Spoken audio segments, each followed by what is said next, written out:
Channel. ഇന്ന് നമ്മള് ഇവിടെ പറയാൻ പോകുന്ന ഒരു ക്വസ്റ്റ്യൻ ഞാൻ ബോർഡിൽ എഴുതിയിട്ടുണ്ട്. ഈ ക്വസ്റ്റ്യൻ എന്ന് പറയുന്നത് ഘനരൂപങ്ങൾ എന്ന് പറയുന്ന പാഠത്തിലെ ക്വസ്റ്റ്യൻ ആണ്. സോളിഡ് എന്ന് പറയുമ്പോൾ ക്വസ്റ്റ്യൻ എന്ന് പറയുന്നത് പാദ ആരം 12 സെന്റിമീറ്ററും ചെരിവുയരം 20 സെന്റിമീറ്ററും ആയ ഒരു വൃത്തസ്തൂപികയിൽ നിന്ന് പരമാവധി വലിപ്പമുള്ള ഒരു ഗോളം ചെത്തിയെടുക്കും. അങ്ങനെ ചെത്തിയെടുക്കുന്ന ആ ഗോളത്തിന്റെ ആരം കാണുക എന്ന് പറയുന്നതാണ് അതിന്റെ എ ക്വസ്റ്റ്യൻ. ഒന്നാമത്തെ ക്വസ്റ്റ്യൻ ആയിട്ട് പറയുന്നത്. രണ്ടാമത്തെ ക്വസ്റ്റ്യൻ ബി, അതിന്റെ വ്യാപ്തം കാണും. നമുക്കറിയാം ആരം കിട്ടിക്കഴിഞ്ഞാൽ പിന്നെ അതിന്റെ വ്യാപ്തം കണ്ടുപിടിക്കും, അതിന്റെ സമവാക്യം ഉപയോഗിച്ചാണ്. അപ്പൊ ഇവിടെ പാത, ഇതൊരു പ്രധാനപ്പെട്ട ഒരു ക്വസ്റ്റ്യൻ തന്നെയാണ്. ഈ പാഠത്തിൽ പ്രധാനപ്പെട്ട ഒരു ക്വസ്റ്റ്യൻ ആണ്. അപ്പൊ പാദാരം 12 സെന്റിമീറ്ററും ചെരിവുയരം 20 സെന്റിമീറ്ററും ആയിട്ടുള്ള ഒരു വൃത്തസ്തൂപിക നമുക്ക് ആദ്യം വരക്കാം. അപ്പൊ ഇവിടെ ആ ചിത്രം വരുന്നത് ഇങ്ങനെയാണ്. ഒരു സ്തൂപികയാണ്, വൃത്തസ്തൂപിക. വൃത്തസ്തൂപിക നമുക്ക് ഇങ്ങനെയാണ്. എന്നിട്ട് ഇതിന്റെ പാദ ആരം പറയുന്നത് 12 സെന്റിമീറ്റർ ആണ്. പിന്നെ ഇതിന്റെ ചെരിവുയരം എന്ന് പറയും. ചെരിവുയരം ഇവിടെയാണ്. നമ്മൾ L എന്നാണ് ചെരിവുയരത്തെ സൂചിപ്പിക്കാറുള്ളത്. ഇത് 6 എന്ന് പറയുന്ന അക്ഷരം. അപ്പൊ L എന്ന് പറയുന്നത് ഇവിടെ 20 ആണ്. 20 സെന്റിമീറ്റർ എന്ന് ക്വസ്റ്റ്യനിൽ തന്നിട്ടുണ്ട്. ഇവിടെ 20 സെന്റിമീറ്റർ. ആദ്യം തന്നെ നമുക്ക് ചെയ്യാവുന്നത് ഇതിന്റെ ഉയരം കണ്ടുപിടിക്കുക എന്നുള്ളതാണ്. ഇതിന്റെ ഉയരം കണ്ടുപിടിക്കുക. അതിനുശേഷമാണ് നമ്മൾ ഇത് ചെയ്യുക. ഉയരം കണ്ടുപിടിക്കുക എങ്ങനെയാണ്? ഉയരം പൈതഗോറസ് സിദ്ധാന്തം വെച്ച് നമുക്ക് ഇതിന്റെ ഉയരം കണ്ടുപിടിക്കാം. ഇതിന്റെ പാത ഇതാണ്, ഇത് കർണാണ്, ഇത് ലംബാണ്. ഇവിടെ എന്തായാലും 90 ഡിഗ്രിയാണ്, കാരണം അത് ഉയരാണ്. അപ്പൊ ഇത് 90 ഡിഗ്രി. അപ്പൊ നമുക്ക് ഇതിന്റെ എച്ച് കണ്ടുപിടിക്കാൻ പറ്റും.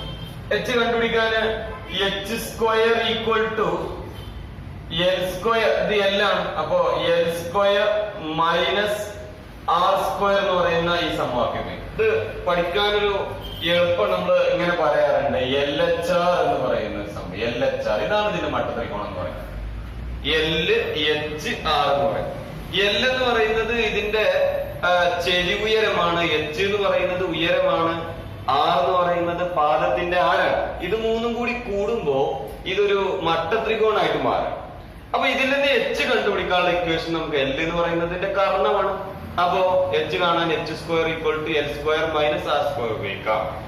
L എന്ന് പറയുന്നത് 20 ആണ്. 20 സ്ക്വയർ മൈനസ് ആർ സ്ക്വയർ എന്ന് പറയുന്നത് 12 സ്ക്വയർ.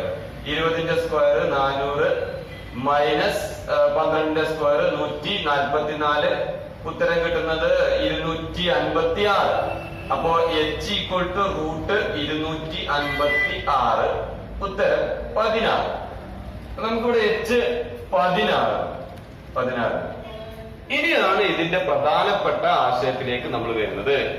ഇതിൽ നിന്നും ചെത്തിയെടുക്കാൻ പറ്റുന്ന, അതായത് ഇതിൽ നിന്ന് ഉണ്ടാക്കാൻ പറ്റുന്ന ഏറ്റവും വലിയ ഗോളം എന്ന് പറയുന്നത്. ഇതിൽ നിന്ന് നമുക്ക് ഒരുപാട് തരത്തിലുള്ള ഗോളങ്ങൾ ചെത്തിയെടുക്കാൻ പറ്റുന്നത്. ഇങ്ങനെ ചെത്തിയെടുത്താൽ ഇത് ഗോളം തന്നെയാണ്.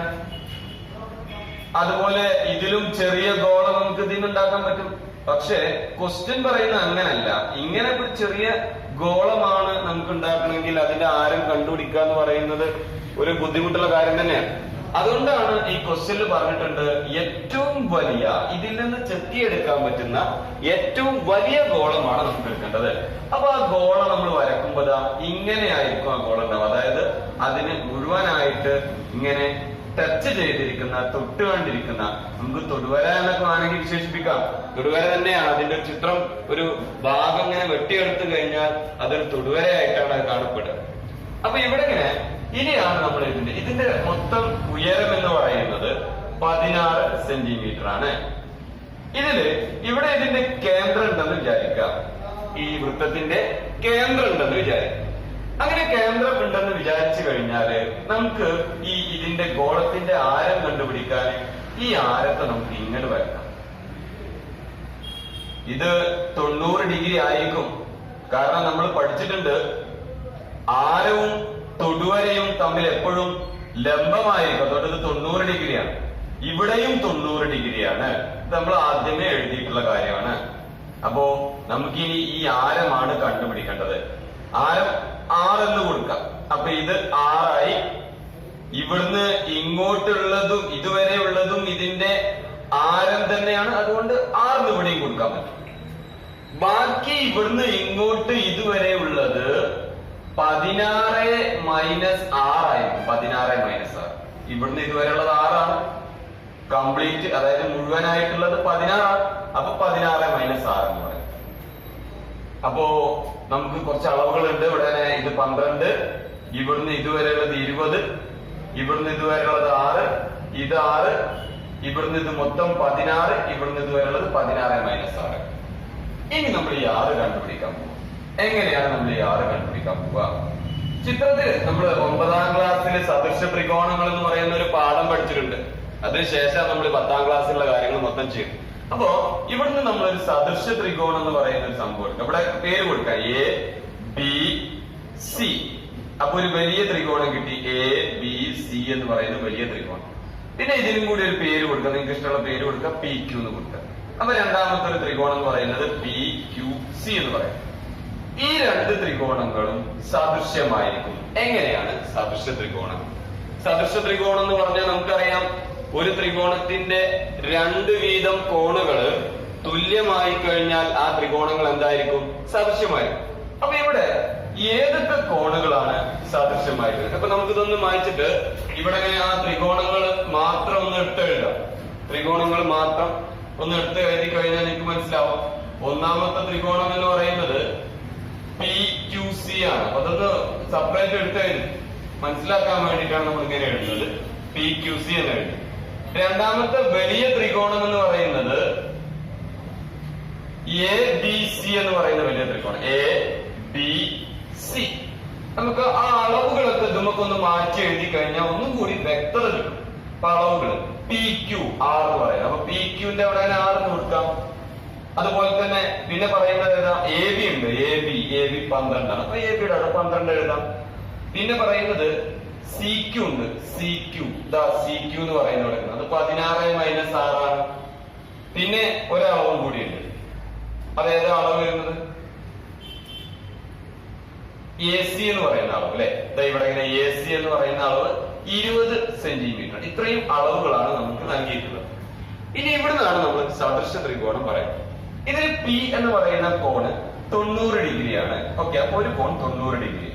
രണ്ടാമത് ഇതിൽ ബി എന്ന് പറയുന്ന കോണ് 90 ഡിഗ്രിയാണ്. അപ്പൊ ചിത്രം ഒന്ന് മാറ്റി വരക്കട്ടെ. ഇങ്ങനെയായിരിക്കും ചിത്രം ഉണ്ടാവുക. അത് കുഴപ്പമില്ല, നമുക്ക് തൽക്കാലം അത് വരക്കാൻ വേണ്ടി. ഇവിടെ 90 ഡിഗ്രിയാണ്. അപ്പൊ ബി 90 ഡിഗ്രിയാണ്. പിന്നെ 2 ത്രികോണത്തിലുമുള്ള പൊതുവായിട്ടുള്ള ഒരു കോണുണ്ട്. അത് നിങ്ങൾക്ക് പേര് പറഞ്ഞാൽ മനസ്സിലാവും. പി ക്യു സി എന്ന് പറയുന്ന ത്രികോണവും എ ബി സി എന്ന് പറയുന്ന ത്രികോണം എടുത്താൽ അതിൽ രണ്ടിലും പൊതുവായിട്ട് വരുന്നത് സി ആണല്ലോ. അപ്പൊ സി ആണ് പൊതുവായിട്ടുള്ള കോൺ. ഇപ്പോ നിങ്ങൾക്ക് പറയാൻ പറ്റും, ഈ ത്രികോണത്തിന്റെ 2 വീതം കോണുകള്, അതായത് ഈ കോണ് ഇതിന് തുല്യമാണ്, ഈ കോണ് ഇതിന് തുല്യമാണ്. അങ്ങനെയാണെങ്കിൽ മൂന്നാമത്തെ കോണും എന്തായിരിക്കും? തുല്യമായിരിക്കും. അതായത് ക്യൂ എയും തുല്യമായിരിക്കും. അത് തൽക്കാലം നമുക്ക് ആവശ്യമില്ല. ഇനി ഇത് വെച്ചിട്ട് അങ്ങനെ 2 ത്രികോണങ്ങൾ സദൃശ്യമായി കഴിഞ്ഞാൽ നമ്മൾ പറഞ്ഞിട്ടുണ്ട്, അതിന്റെ തുല്യമായ കോണുകൾക്ക് എതിരെയുള്ള വശങ്ങൾ ആനുപാതികമായിരിക്കും. എങ്ങനെയാണ് നമ്മൾ ആനുപാതികം എഴുതുക? ഇവിടെ സീന്റെ എതിരെയുള്ള വശമാണ് 6. അപ്പോ 6 എന്നെഴുതി ബൈ ഈ സിയും അല്ലേ തുല്യം. അപ്പൊ ഇവിടുത്തെ സീന്റെ എതിരുള്ളത് 6 എഴുതി. അപ്പൊ ഇവിടുത്തെ സീന്റെ എതിരുള്ളത് എത്രയാണ്? 12. അപ്പൊ അതിന്റെ അടിയിൽ 12 എഴുതി. ഇങ്ങനെയാണ് ആനുപാതികം എഴുതുക. സമം. അടുത്തത് 90ന്റെ എതിരുള്ളത്. 90ന്റെ എതിരുള്ളത് 16 മൈനസ് 6. അപ്പൊ 16 മൈനസ് 6 ബൈ ഈ 90ന്റെ എതിരുള്ളത് 20. ഇത്രയും എഴുതി. മൂന്നാമത്തെ ഒരു വശം കൂടി ഉണ്ടാവും. അത് തൽക്കാലം നമുക്ക് ഇവിടെ ആവശ്യമില്ല. ഇത്രയും മതി. ഇനി ഇതിൽ നിന്ന് 6 കണ്ടുപിടിച്ചാല് നമ്മുടെ പകുതി കഴിഞ്ഞു. 6 കണ്ടുപിടിച്ചു, ഇനി വ്യാപ്തമില്ല. അപ്പോ ഇത് കണ്ടുപിടിക്കാൻ ഇതൊന്ന് ഇങ്ങനെ ക്രോസ് മൾട്ടിപ്പിൾ ചെയ്യാം. ഇങ്ങോട്ട് ഗുണിച്ചെഴുതാം. അതായത് 6 × 20 എന്ന് പറഞ്ഞാൽ 20 6 എന്ന് എഴുതാം. ഈക്വൽ ടു സമം 16 മൈനസ് 2 × 12. അപ്പോ 12 × 16 മൈനസ് 6. 20 6 സമം ഇതിനുള്ളിലേക്ക് ഗുണിക്കുക അല്ലെ. ആദ്യം 12 × 16 എന്ന് എഴുതാം. 12 × 16 6 2 ബാക്കി 1 6 7 2 1 2 9 1 192 മൈനസ് 12 × അതായത് ഇങ്ങോട്ടും ചെയ്യണം. 12 × 6 12 6. ഓക്കെ, ഇനി ആ മൈനസ് 12 6 നമുക്ക് ഇങ്ങോട്ട് കൊണ്ടുവരാം. നമുക്ക് 6ന്റെ വിലയാണ് കണ്ടുപിടിക്കേണ്ടത്. അതുകൊണ്ട് മൈനസ് 12 6 ഇങ്ങോട്ട് കൊണ്ടുവന്നാൽ 26 പ്ലസ് 12 6 സമം 192. മൈനസ് 12 6 ഇങ്ങോട്ട് വരുമ്പോ പ്ലസ് ആവും എന്നാണ് നമ്മൾ ഇതുവരെ പറഞ്ഞ് പഠിച്ചിട്ടുള്ളത്. പക്ഷെ യഥാർത്ഥത്തിൽ അങ്ങനെയല്ല, അത് കുറച്ച് വേറെ ലെവലാണ്. അത് പിന്നീട് പഠിക്കാം. മൈനസ് 12 6 തൽക്കാലം ഇപ്പോൾ നിങ്ങൾ ഇങ്ങനെ പഠിക്കാം. മൈനസ് 12 6 ഇങ്ങോട്ട് വരുമ്പോ പ്ലസ് ആവും. Okay, 20 plus 12 32 6 equal to 192. അതായത് 6 സമം 192/32. അപ്പൊ ഉത്തരം എന്താ കിട്ടുക? 192-ന് 32 ഉണ്ട്. അപ്പൊ 32 × 6 ചെയ്താല് 6 × 2 12 ബാക്കി 1 18 1 19. അപ്പൊ 192 ആണല്ലോ അല്ലെ.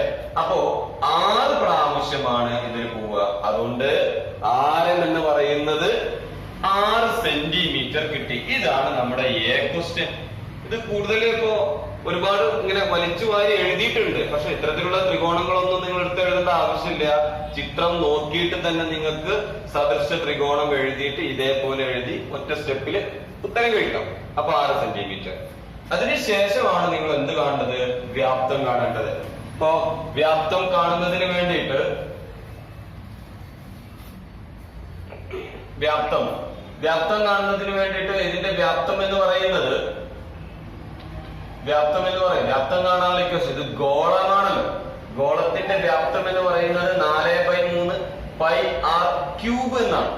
Equal to 4/3 pi into r cube എന്നാണ്. r ക്യൂബിന് നമ്മള് 6 × 6 × 6 എന്ന് എഴുതി ചെയ്യാം. കാരണം നമുക്കിവിടെ 3 ഉണ്ട്. അതുകൊണ്ട് നമുക്കിത് ക്യാൻസൽ ചെയ്യാൻ പറ്റും. ഇപ്പോ 4 ഈ 3ഉം ഇതിട്ട് ഒരു 6ഉം ഇവിടുന്ന് ക്യാൻസൽ ചെയ്ത് നമുക്ക് ഇവിടെ 2 കിട്ടും. അപ്പൊ 4 പൈ ഇൻറ്റു 2 ഇൻറ്റു 6 ഇൻറ്റു 6 ചെയ്ത ഉത്തരായി. 6 ഇൻറ്റു 6 എന്ന് പറഞ്ഞാൽ 36. 36ന് 2 കൊണ്ട് മൾട്ടിപ്ലൈ ചെയ്താല് 72. 72 ഇൻറ്റു 4 ചെയ്ത് 72 ഇൻറ്റു 4 8 28 അല്ലെ. അപ്പൊ 288 പൈയുടെ വില കൊടുക്കണമെന്നില്ല. 10ാം ക്ലാസ്സിന് അങ്ങനെ കൊടുക്കണമെന്നില്ല. അപ്പോ 288 പൈ സെന്റിമീറ്റർ ക്യൂബ് ആണ് ഇതിന്റെ വ്യാപ്തം കിട്ടുന്നത്. അപ്പൊ ഒന്നാമത്തെ ക്വസ്റ്റ്യന്റെ ഉത്തരം 6 സെന്റിമീറ്റർ എന്നും രണ്ടാമത്തെ വ്യാപ്തം കാണാനുള്ളത് 288 പൈ സെന്റിമീറ്റർ ക്യൂബ് എന്നുമാണ്. ഓക്കെ, കഴിഞ്ഞ ക്ലാസ്സിൽ നമ്മൾ പറഞ്ഞിട്ടുണ്ടായിരുന്നു ഒരു ക്വസ്റ്റ്യൻ. അതോടൊപ്പം തന്നെയുള്ള അല്ലെങ്കിൽ അതോടൊപ്പം തന്നെ വരുന്ന ഒരു ക്വസ്റ്റ്യൻ ആണ് ഇവിടെ ഇന്ന് എഴുതിയിട്ടുള്ളത്. ചെരിവുയരവും പാദവ്യാസവും 12 സെന്റിമീറ്റർ വീതമായ ഒരു വൃത്തസ്തൂപികയിൽ നിന്ന് പരമാവധി വലിപ്പമുള്ള ഒരു ഗോളം ചെത്തിയെടുക്കുന്നു. ഗോളത്തിന്റെ ആരം എത്ര എന്നുള്ളതാണ് ആദ്യ ക്വസ്റ്റ്യൻ. രണ്ടാമത്തത് വ്യാപ്തം കാണുക എന്നുള്ളതാണ്. ക്വസ്റ്റ്യൻ മനസ്സിലാക്കുക. ചെരിവുയരവും പാദവ്യാസവും 12 സെന്റിമീറ്റർ വീതമായ ഒരു വൃത്തസ്തൂപികയിൽ നിന്ന് പരമാവധി വലിപ്പമുള്ള ഒരു ഗോളം ചെത്തിയെടുക്കുന്നു. എ ക്വസ്റ്റ്യൻ ഗോളത്തിന്റെ ആരം എത്ര, വ്യാപ്തം കാണുക. ഓക്കെ, നമുക്ക് ഉത്തരത്തിലേക്ക് പോവാം. ഇവിടെ നമ്മള് വൃത്തസ്തൂപിക തന്നെയാണ്. കഴിഞ്ഞ ക്ലാസ്സിൽ നമ്മൾ പറഞ്ഞതുപോലെ തന്നെയാണ് വൃത്തസ്തൂപികയിൽ നിന്നാണ് ഗോളം എടുക്കുന്നത്. വൃത്തസ്തൂപികയുടെ പാദത്തിന്റെ ഇതാണ് ഇതിന്റെ പാദം എന്ന് പറയുന്നത്. ആ പാദത്തിന്റെ വ്യാസം എന്ന് പറയുന്നത് 12 സെന്റിമീറ്റർ ആണ്. അതുപോലെ തന്നെ ചെരിവുയരവും 12 സെന്റിമീറ്റർ ആണ്. ഇതാണ് ഇതിന്റെ ചെരിവുയരം എന്ന് പറയുന്നത്.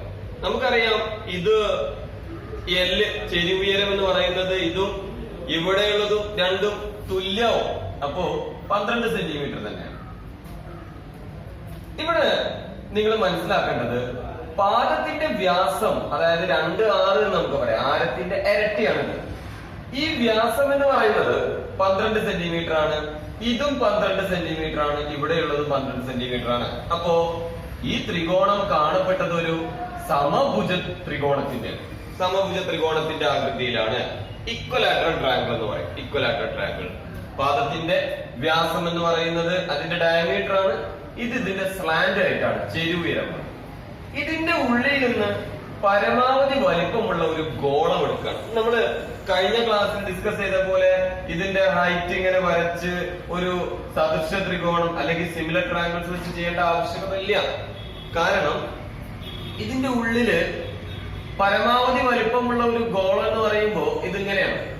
നമുക്ക് ഇങ്ങനെ വരക്കാൻ പറ്റും. പരമാവധി വലിപ്പമുള്ള ഒരു ഗോളം എന്ന് പറയും ഇങ്ങനെ.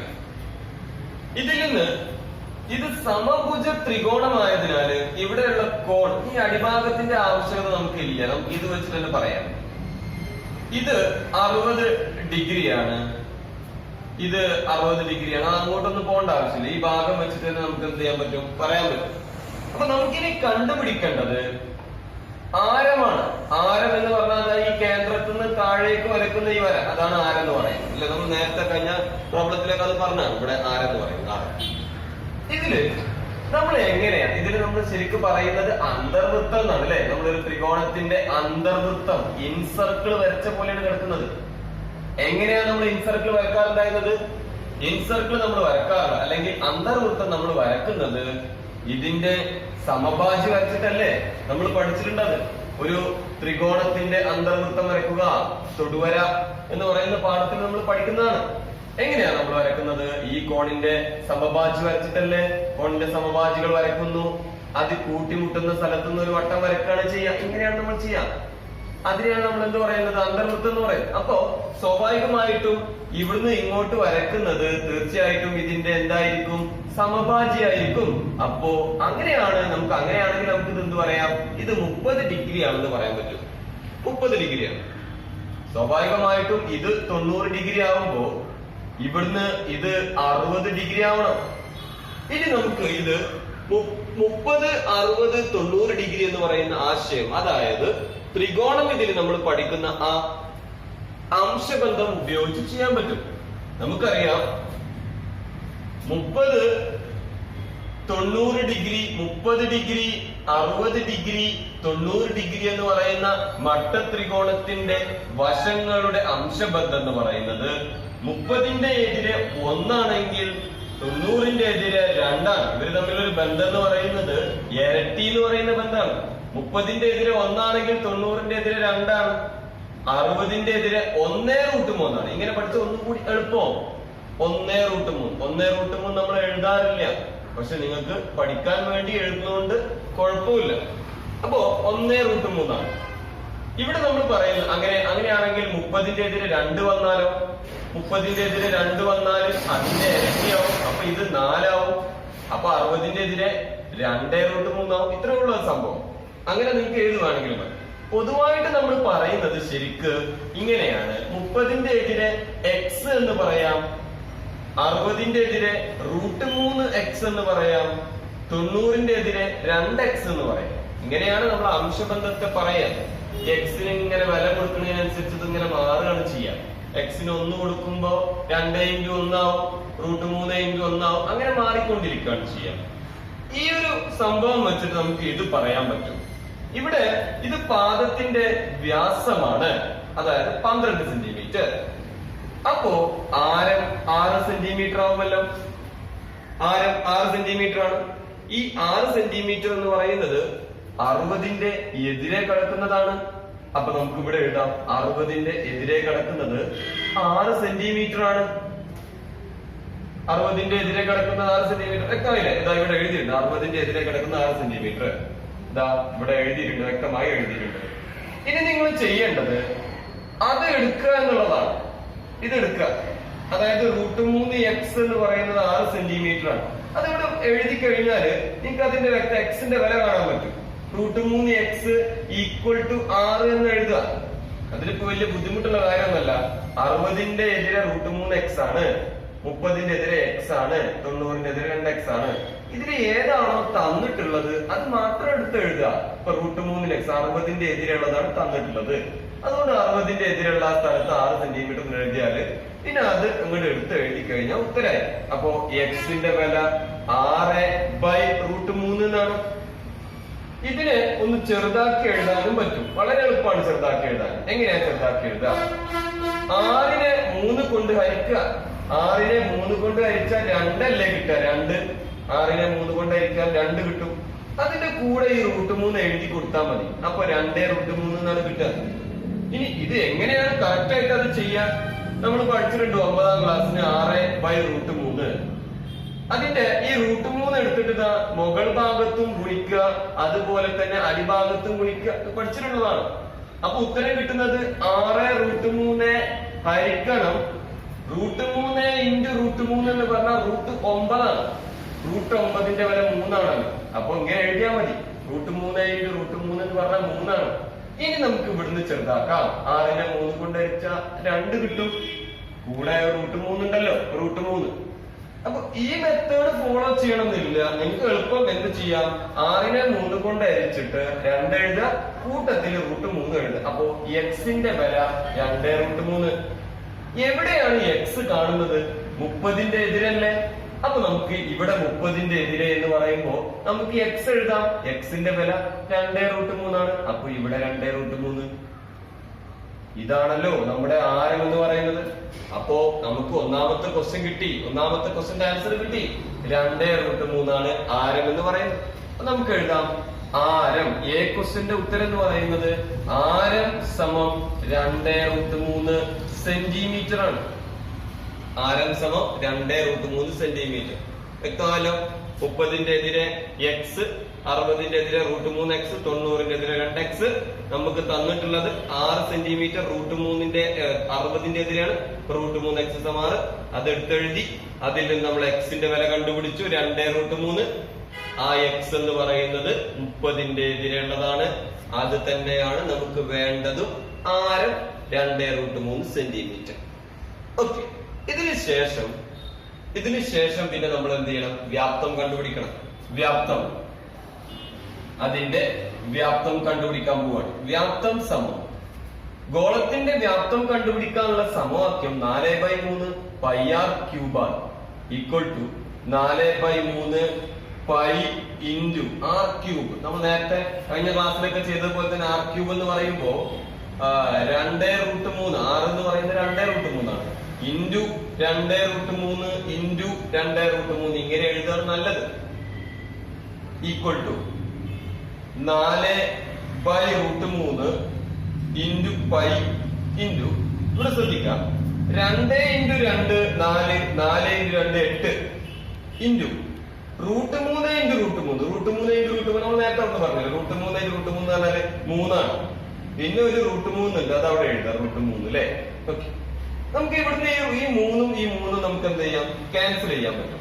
ഒഴിവാക്കുക എന്ന് പറഞ്ഞാൽ ഹരിക്കുക എന്നർത്ഥം. ഇപ്പൊ √3 അവിടുന്ന് ഒഴിവാക്കി ബാക്കി വരുന്നത് 4 ഇൻറ്റു 8. 4 ഇൻറ്റു 8 32. 4 8 32 ആണ് അല്ലെ? അപ്പൊ 32 ഉണ്ട്. പിന്നെ ഒരു π ഇവിടെ ഉണ്ട്.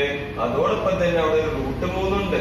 ആവശ്യമെങ്കിൽ നിങ്ങൾക്ക് πയുടെയും √3ന്റെയും വില കൊടുക്കാം. പക്ഷേ തൽക്കാലം നിങ്ങൾ SSLC എക്സാമിന് അങ്ങനെ കൊടുക്കണമെന്നില്ല. ഇവിടെ നമ്മൾ എഴുതേണ്ടത് ക്യൂബാണ്, വ്യാപ്തമാണ്. അപ്പോ 32 π√3 സെന്റിമീറ്റർ ക്യൂബ് എന്നാണ് കിട്ടുന്നത്. ഇപ്പോ നമുക്ക് മനസ്സിലായി ആരം എന്ന് പറയുന്നത് 2/√3 സെന്റിമീറ്ററും വ്യാപ്തം എന്ന് പറയുന്നത് 32 π√3 സെന്റിമീറ്റർ ക്യൂബ് എന്ന്. വ്യക്തമായല്ലോ അല്ലെ? ഇത് ഈ പാറ്റേണിന്റെ മൂന്നാമത്തെ ക്വസ്റ്റ്യൻ ആണ് നമ്മൾ ഇവിടെ ഡിസ്കസ് ചെയ്യുന്നത്.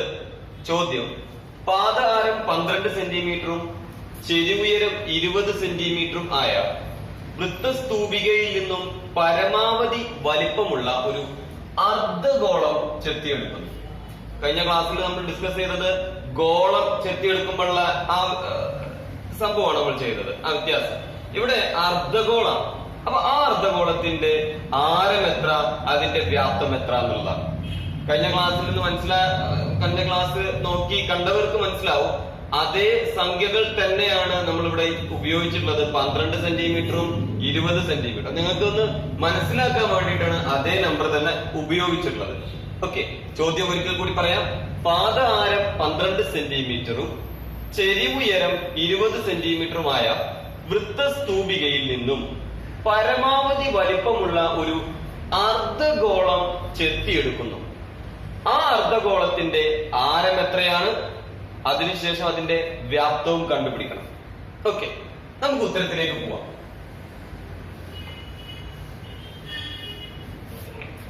ഇവിടെ വൃത്തസ്തൂപിക, ഇതാണ് നമ്മുടെ സ്തൂപിക.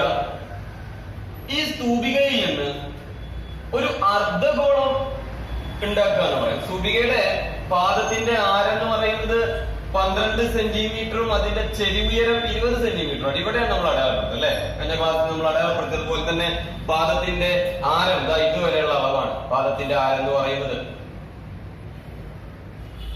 ഇതിൽ നിന്ന് ചെത്തിയെടുക്കാൻ പറ്റുന്ന പരമാവധി വലുപ്പമുള്ള അർദ്ധഗോളത്തിന്റെ വ്യാപ്തം എന്ന്. അപ്പൊ നമ്മൾ കഴിഞ്ഞ ക്ലാസ്സിലൊക്കെ ചെയ്ത പോലെ 20, 12 അതിന്റെ ഉയരം നിങ്ങൾ കണ്ടുപിടിക്കുക. ഉയരം കണ്ടുപിടിക്കാൻ പൈതഗോറസ് സിദ്ധാന്തം ഉപയോഗിക്കാം നമുക്ക് അല്ലെ.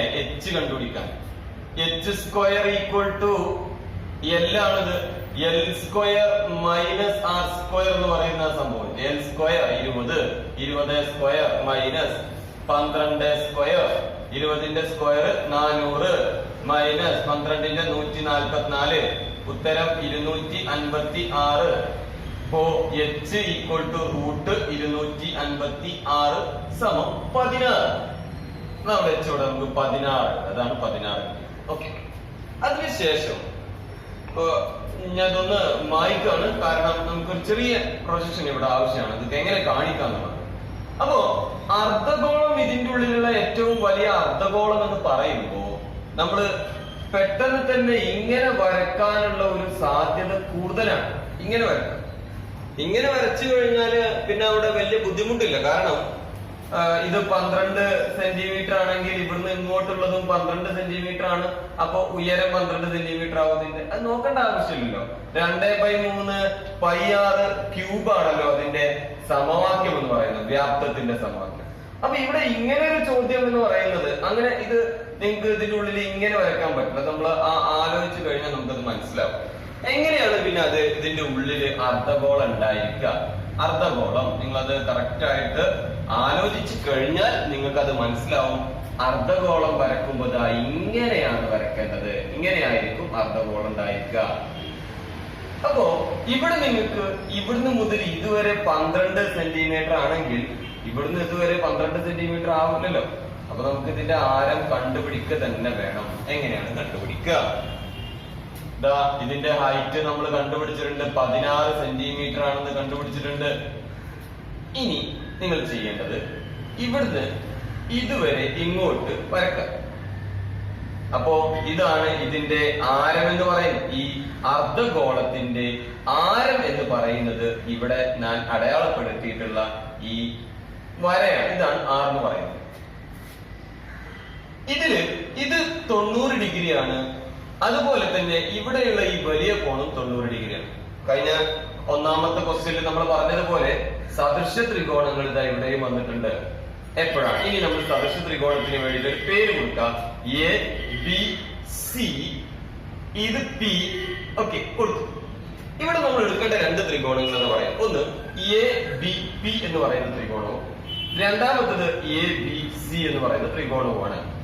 ഓക്കെ, നമുക്ക് കഴിഞ്ഞ ക്ലാസ്സിൽ പറഞ്ഞതുപോലെ തന്നെ നമുക്ക് ആ ത്രികോണത്തെ ഒന്ന് മാറ്റി വരക്കാം. നിങ്ങൾ പരീക്ഷക്ക് മാറ്റി വരക്കണമെന്നൊന്നുമില്ല, ഇത് നോക്കിയിട്ട് തന്നെ പറയാം. ഞാനിവിടെ നിങ്ങൾക്ക് മനസ്സിലാക്കാൻ വേണ്ടിയിട്ടാണ് ഇത് മാറ്റി വരക്കുന്നത്. ഇത് ഒരു ത്രികോണം വരച്ചു, വട്ട ത്രികോണമാണ്, റൈറ്റ് ആംഗിൾ ട്രയാംഗിൾ ആണ്. P ആണ് 90 ഡിഗ്രി. അപ്പൊ ഞാൻ APB എന്ന് അടയാളപ്പെടുത്തി. ഓക്കെ, രണ്ടാമത്തത് ABC ആണ്. ഒരു ത്രികോണം വരച്ചാൽ മതി. B 90 ഡിഗ്രി ആയതുകൊണ്ട് ഞാൻ ഇവിടെ അടയാളപ്പെടുത്തി. ബാക്കി AC. ഓക്കെ, ഇനി നിങ്ങൾക്ക് തന്നിട്ടുള്ള ആ അളവുകൾ അവിടെ അടയാളപ്പെടുത്തുക. ഏതൊക്കെയാണ് നമുക്ക് തന്നിട്ടുള്ള അളവുകൾ? ഒന്ന് AB ഉണ്ട്. AB ഇവിടെയാണ് 12 സെന്റിമീറ്റർ. പിന്നെ PB പി ബി എന്ന് പറയുന്നത് ഇതാ ഇവിടെ 6. ഓക്കെ, അതാണ്. പിന്നെ എ സി എന്ന് പറയുന്നുണ്ട്. എ സി ഇതാ ഇവിടെ എ സി ഉണ്ട്, അത് 20 സെന്റിമീറ്റർ ആണ്. പിന്നെ ബി സി ഉണ്ട്. ബി സി ഇതാ ഇവിടെ ബി സി ഉണ്ട്, അത് 16 സെന്റിമീറ്റർ. ഓക്കെ, ഇത്രയും ഉണ്ട്. ഇതിൽ നിന്ന് ഇനി നമുക്ക് ഇതിന്റെ സദൃശ്യങ്ങൾ നോക്കണം അല്ലെ. ഇവിടെ പി ആണ് 90 ഡിഗ്രി, അത് അടയാളപ്പെടുത്തുക. ഇതില് സദൃശ്യം നോക്കുമ്പോ ഇവിടെ 90 ഡിഗ്രി ആണ്, ഇവിടെ 90 ഡിഗ്രിയാണ്. അപ്പൊ ഈ രണ്ട് കോണുകൾ തുല്യമാണ്. പിന്നെ പൊതുവായിട്ടുള്ള കോൺ ഏതാണ്? അതിൽ നോക്കിയാൽ നിങ്ങൾക്ക് മനസ്സിലാവും. എ എന്ന് പറയുന്ന കോൺ പൊതുവായ കോണാണ്, ഇവിടെ എ എന്ന് പറയുന്ന കോണും പൊതുവായ കോണാണ്. ഓക്കെ, അപ്പോ ഈ രണ്ടെണ്ണം അത് നമ്മൾ പറയും ഇതിലുണ്ട് എ, ഇതിലുണ്ട് എ, അപ്പൊ ഇത് പൊതുവായ കോണാണ്. ഇനി നമുക്ക് എതിരെയുള്ള വശങ്ങൾ ആനുപാതികമായിട്ട് എഴുതാം. സദൃശ്യമായി കഴിഞ്ഞു. ആനുപാതികം എഴുതി കഴിഞ്ഞാല് എന്റെ എതിരെയുള്ളത് 6 ആണ്. അപ്പൊ എന്റെ എതിരുള്ളത് നമ്മളിവിടെ 6 എന്ന് എഴുതാം. 6 ബൈ ഇവിടെ എന്റെ എതിരുള്ളത് 16. ഓക്കെ, അടുത്തത് 90ന്റെ എതിരുള്ളത് നമുക്ക് നോക്കാം. 90ന്റെ എതിരുള്ളത് ഇവിടെ എ ബി ആണ്, അത് തന്നിട്ടില്ല. ഇവിടെ 90ന്റെ എതിരുള്ളത് 20 ആണ്. 90ന്റെ എതിരുള്ളത് എ ബി. അടുത്തത് പിന്നെ ഉള്ളത് 90ന്റെ എതിരാണ് അല്ലെ. 90ന്റെ എതിരുള്ളത് എ ബി ആണ്. നമ്മളിവിടെ അടയാളപ്പെടുത്താൻ പറഞ്ഞതാണ്. 90ന്റെ എതിരുള്ളത് എ ബി 12 തന്നെയാണ്. 12. അപ്പൊ 90ന്റെ എതിരുള്ളത് എ ബി 12 ബൈ ഇവിടുത്തെ 90ന്റെ എതിരുള്ളത് 20. ഓക്കെ, 20 നമ്മൾ എഴുതി കഴിഞ്ഞു. ഇനി ഈ 6 കണ്ടുപിടിക്കാൻ ഒന്ന് നമ്മൾ നേരത്തെ ചെയ്തതുപോലെ തന്നെ ഒന്ന് ക്രോസ് മൾട്ടിപ്പിൾ ചെയ്താൽ മതി. അപ്പൊ 6 × 20 സമം 12 × 16 12 × 16 12 × 6 × 20 സമം 12 × 16. 12 × 16 എന്ന് പറഞ്ഞാല് 12 × 16. 12 × 16 എന്ന് പറഞ്ഞാൽ 2 1 7 അല്ലെ. 1 × 2 192. അപ്പൊ 192. പിന്നെ 6 സമം 192 ബൈ 20. 192 എത്ര 20 ഉണ്ട് നോക്കണം. 122 9.6 അത്രയും ഉണ്ടാവും. 9.6 നമ്മൾ ചെയ്ത് നോക്കിയാൽ മതി. 9.6 20 9 10 ആവുമ്പോ 200 വരുമല്ലോ. അപ്പൊ അതിൽ കുറവുള്ള അപ്പൊ 9.6 ഏകദേശം 9.6 ആണ് കിട്ടുക. അപ്പൊ ഇതാണ് ഇതിന്റെ ആരെന്ന് പറയുന്നത്. ഒന്നാമത്തെ ക്വസ്റ്റ്യനില് ക്വസ്റ്റ്യനിൽ നമ്മളോട് ചോദിച്ചിട്ടുള്ളത് ആരം എത്ര എന്നാണ്. അപ്പൊ ആരം സമം 9.6 സെന്റിമീറ്റർ എന്ന് നമുക്ക് എഴുതാൻ പറ്റും. രണ്ടാമത്തെ ബി ക്വസ്റ്റ്യൻ എന്ന് പറയുന്നത് വ്യാപ്തമാണ്. അപ്പോ വ്യാപ്തം കാണാന്, അതായത് ഇവിടെ അർദ്ധഗോളത്തിന്റെ വ്യാപ്തം എന്ന് പറയുന്നത് 2/3 പൈ r ക്യൂബ് ആണ്. അപ്പൊ ഇത് എഴുതുമ്പോ 2/3 pi × r cube. r cube എന്ന് പറയുന്നത് 9.6 × 9.6. ഇതിൽ നമുക്ക് ഈ 3ഉം ഈ 9.6 തമ്മിലൊന്ന് ഹരിക്കാം. 9.6നെ 3 കൊണ്ട് ഹരിച്ചാല് 3.2 എന്ന് കിട്ടും. ബാക്കി വരുന്നത് 2 × പൈ × 3.2 × 9.6 × 9.6. ഇവിടെ 2 × പൈ × 3.2 ഇതൊക്കെ ചെയ്യുമ്പോ 3.2 × 9.6 × 9.6 അല്ലെ. 9.6 × 9.6 എന്ന് പറയുമ്പോ 3.2 × 96ന്റെ വർഗം കണ്ടാൽ മതി.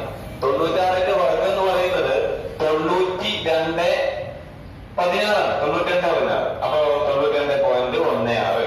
ഇനി ഇതിനെ 2 × 3.2 × 92.16 എന്ന് ചെയ്യുമ്പോ മൊത്തം ഉത്തരമായിട്ട് കിട്ടുന്നത് ഏകദേശം അല്ല 589.824.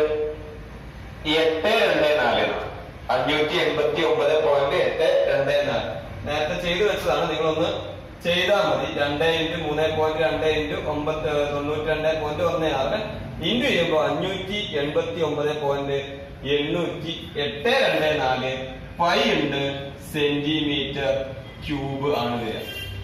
ഇതാണ് ഇതിന്റെ വ്യാപ്തം കിട്ടുന്നത്. ഭാരം 9.6 സെന്റിമീറ്ററും വ്യാപ്തം 2/3 പൈ ആർ ക്യൂബും അത് വെച്ച് ചെയ്യുമ്പോൾ കിട്ടുന്ന ഉത്തരം 589.824 പൈ സെന്റിമീറ്റർ ക്യൂബുമാണ്. ഓക്കെ.